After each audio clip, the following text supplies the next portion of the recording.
Ya, halo guys, welcome back again. Dan pada video kali ini saya akan menyampaikan pengalaman saya atau review pemakaian dari raket dengan brand RS dengan seri Solitaire 200 LTE 2. Nah, sebelumnya saya sudah buat video first impressionnya ya. Buat kalian yang mungkin penasaran, bisa cek aja video saya sebelumnya. Nah, pada kesempatan kali ini, nanti sebelum saya akan menyampaikan penjelasan lebih detail ya terkait pemakaian dari Solitaire 200 ini, nanti kita akan sedikit terlebih dahulu ya melihat spesifikasi bawaannya bagaimana, kemudian spesifikasi setelah di setting dengan senar dan grip itu nanti jadi berapa, berat, balance point-nya. Kemudian nanti ya sedikit mengulas first impression-nya, kemudian penggunaan secara lebih spesifik, kemudian nanti ya secara umum bagaimana raket ini. Oke, jadi jangan kemana-mana, tetap tonton terus videonya. Ya oke guys, jadi sekarang kita akan mulai dari harganya dulu ya. Nah, raket ini bisa dikatakan cukup terjangkau dan murah ya. Dengan budget 200 ribuan kalian bisa mendapatkan raket ini. Buat kalian yang tertarik atau penasaran ya, bisa kalian cek aja linknya di kolom deskripsi, saya taruh di situ ya. Oke, kemudian untuk Solitaire 200 ini temannya ada banyak ya. Jadi ada Solitaire 100, 200, 300 dan seterusnya.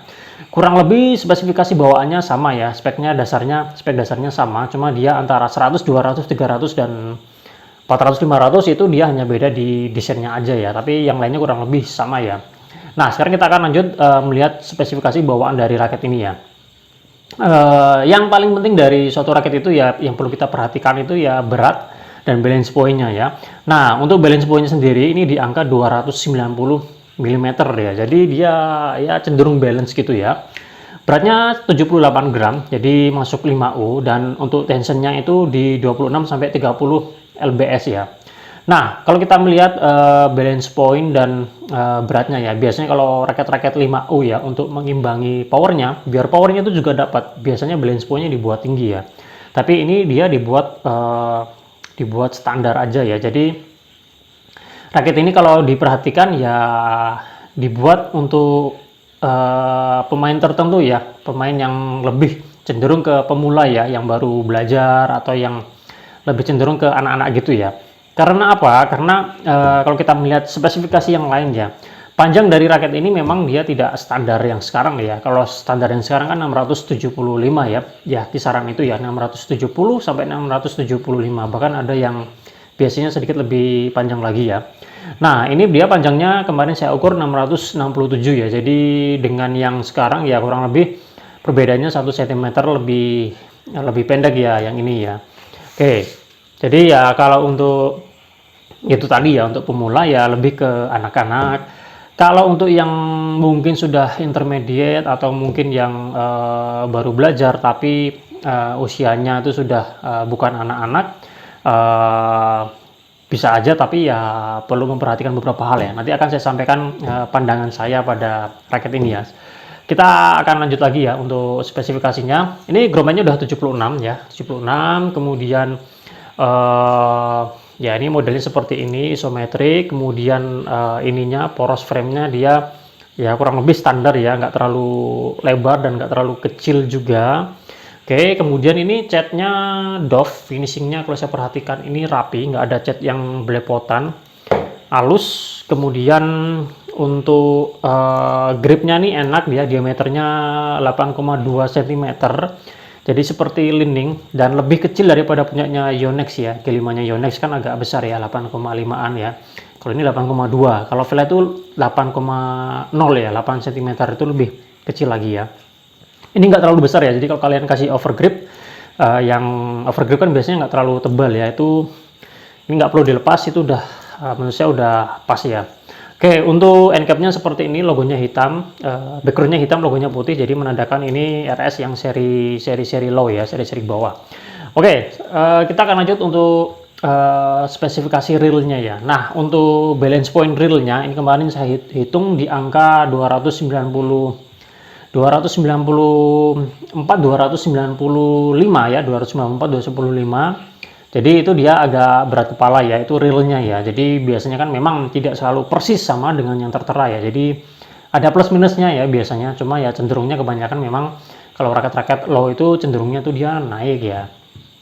Beratnya juga biasanya naik. Nah, untuk beratnya sendiri Ini kan yang tertera 78, tapi aslinya tuh dia 80 ya, 80, sekian gram ya. Jadi dengan berat segitu ya udah masuk 4U dan dia agak berat kepala ya. Oke, seperti itu.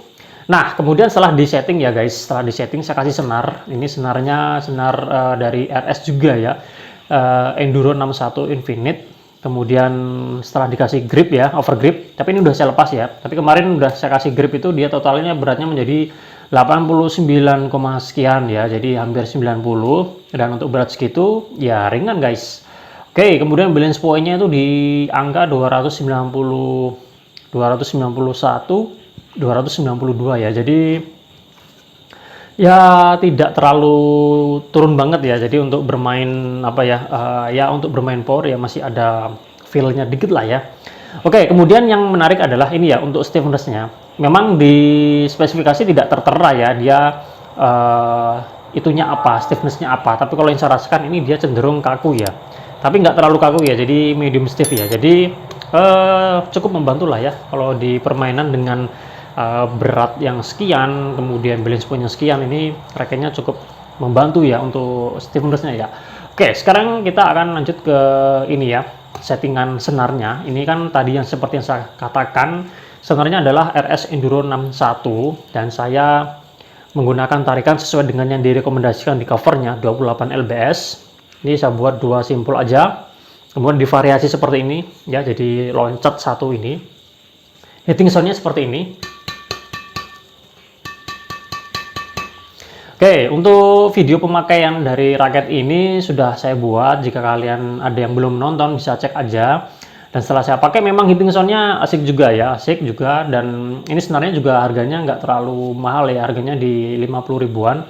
Dan menurut saya cukup lumayan recommended ya untuk di harga segitu. Dengan ketebalan 0,61 ya, sesuai dengan yang tertera ya. Oke, sekarang kita akan lanjut ke bagian first impression-nya ya. Oke, jadi kan ini kemarin ceritanya saya sudah gunakan raket ini di beberapa kesempatan dan saya coba di dua gor yang berbeda. Di gor yang pertama itu memang suasana udaranya itu kayak tekanan udaranya atau pokoknya ya udaranya itu berbeda ya dengan gor yang biasanya saya pakai. Jadi yang gor yang pertama itu ya untuk ngelop itu agak susah ya. Kalau dengan gor yang biasa saya pakai itu untuk ngelop itu dia lebih enak ya. Jadi untuk hitting sound, kemudian untuk power itu lebih terasa daripada yang gore yang pertama ya. Tapi tidak apa-apa.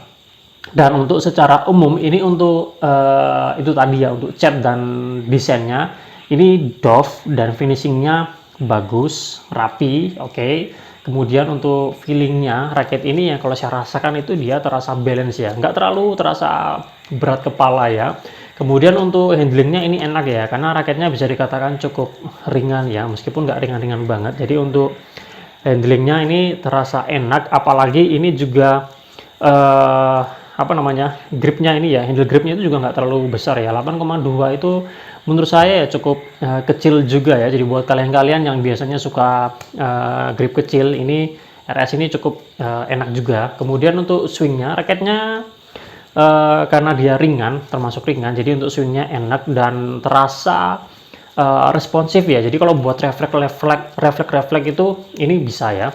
Untuk power ya cukup enak ya, meskipun kalau menurut saya lebih cenderungnya lebih standar aja ya. Generate powernya nggak terlalu besar kalau melihat beratnya yang hanya segitu dan balance point-nya yang hanya segitu tadi ya. Jadi ya apa ya, dan setelah dipakai pun juga ya nggak terlalu gede-gede amat ya generate powernya. Jadi tergantung power dari kalian juga ya. Oke, itu untuk first impression-nya ya. Dan untuk feel secara khusus ya, untuk smash ya, untuk smash memang waktu saya pakai di gor yang pertama, karena dia tekanan anginnya itu atau suasana anginnya itu dia agak berbeda, jadi saya kurang mendapatkan feel-nya ya, dan memang untuk power itu ya, untuk bermain power itu butuh effort yang lumayan banget ya. Untuk powerful smash rasanya ini nggak terlalu enak ya. Tapi kalau quick smash ya, jadi nggak dari belakang tapi posisinya lebih ke tengah, jadi untuk smash yang cepat itu ini masih lumayan ya, lumayan bisa diandalkan. Kalau untuk powerful smash kurang ya, tapi kalau hanya sesekali saya rasa nggak ada masalah. Cuma memang ya kalau secara umum untuk bermain power raket ini butuh effort karena memang dia dari panjangnya yang hanya 667, jadi tentunya agak berbeda dengan raket yang panjangnya lebih standar ya. Nah, meskipun begitu, raket ini terbantu dari stiffness-nya ya. Stiffness-nya kan dia, kalau menurut saya ini kan medium stiff ya, jadi lumayan cukup membantu ya untuk memberikan apa ya, kestabilan dan transfer powernya tuh lebih lebih cepat sampainya ya. Itu untuk smash. Untuk lob, secara umum raket ini ya kita butuh effort ya untuk melakukan lob ya, karena tadi pengaruh panjangnya itu memang berpengaruh. Dan kalau di gor yang pertama memang saya butuh effort yang lumayan kerasa banget jika dibandingkan dengan gor yang kedua yang biasanya saya pakai. Tapi memang ya secara umum itu tadi lebih butuh banyak effort daripada raket yang lebih berat atau yang lebih panjangnya lebih standar. Kalau untuk drop shot sebenarnya enak ya, tapi menurut saya butuh adaptasi ya, adaptasi dari panjang raketnya, karena memang panjang raketnya nggak standar, jadi butuh adaptasi. Kalau untuk drive raket ini enak guys, untuk drive raket ini bisa banget ya diandalkan. Menurut saya ini paling enak di drive-nya ya daripada beberapa hal yang lain, karena dia memang raketnya dia cenderung pendek dan nggak terlalu berat, jadi untuk drive itu refleks atau motong-motong bola raket ini enak ya. Untuk defense juga enak, cuma kalau agak jauh larinya koknya itu kita ya jangkauannya agak berkurang ya. Kemudian untuk apalagi guys, untuk defense itu tadi, untuk netting ya selanjutnya ya. Untuk netting enak, ini raketnya feelingnya enak, jadi untuk netting saya rasa nggak terlalu masalah. Untuk main depan ini jago banget ya, tapi untuk main belakang ya itu tadi ya nggak begitu recommended untuk bermain belakang. Untuk kontrol placing enak ya, cuma ya itu tadi secara umum untuk raket ini ya memang harus menyesuaikan di bagian panjang raketnya ya. Oke, sekarang untuk feel yang lebih secara umum ya. Jadi menurut saya ya setelah 2 mingguan pemakaian, jadi menurut saya raket ini kalau dari kualitas catnya ya, ini kan sudah saya pakai di beberapa kesempatan, dan ya seperti biasa lantainya bukan lantai karpet, jadi lantainya lantai keramik, dan biasanya kalau ngambil ngechip itu kan biasa menyebabkan luka. Nah, sejauh ini raket ini belum ada luka ya, belum ada lecet, jadi saya bisa katakan raket ini untuk kualitas catnya bagus. Itu tadi juga finishingnya bagus dan kualitas catnya ini menurut saya bagus ya, belum ada lecet, meskipun beberapa kali kesempatan koknya kena frame, tapi aman-aman aja. Sejauh ini bagus, saya bisa katakan untuk harga 200.000 ini catnya dan kualitasnya bagus ya. Karakter raket ini dia allround ya, allroundnya cenderung ke speed ya, karena melihat beratnya, kemudian balance point-nya ya, meskipun dia balance point realnya 294 295 ya, tapi karena dia beratnya hanya berapa ya, 80, jadi feel-nya masuknya ke allround ya. Dan panjangnya kan juga 667 ya, jadi nggak terlalu terasa berat kepala, lebih terasa raketnya tuh lebih enak dipakai buat main allround yang ke speed ya. Nah, rekomendasi pemain pemula sampai intermediate. Nah, kalau pemula itu yang saya sampaikan tadi ya lebih pas ya, kalau untuk anak-anak itu pas.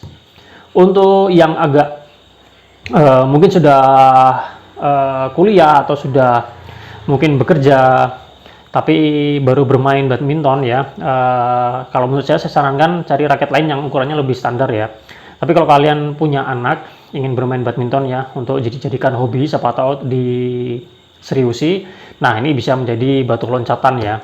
Oke, kalau untuk intermediate lebih ke mungkin yang sudah berumur ya, cukup berumur, yang mainnya tuh pingin nyari santainya aja, kemudian nggak terlalu butuh apa ya seperti main tarkaman atau pertandingan yang serius. Jadi untuk lebih ke santai, raket ini bisa dijadikan pilihan, atau raket cadangan itu juga bisa ya. Tapi kalau untuk main serius menurut saya ini enggak deh, kalian bisa cari raket yang lain. Tapi kalau kalian jam terbangnya udah lumayan dan ingin main serius, ini bisa dimaksimalkan kok buat main di depan ya, khusus di depan. Kalau di belakang kalian harus pinter-pinter mencari apa ya, banyak kontrolnya dulu ya, kontrol baru menyerang ya, tapi ya lebih enak di depan kalau menurut saya.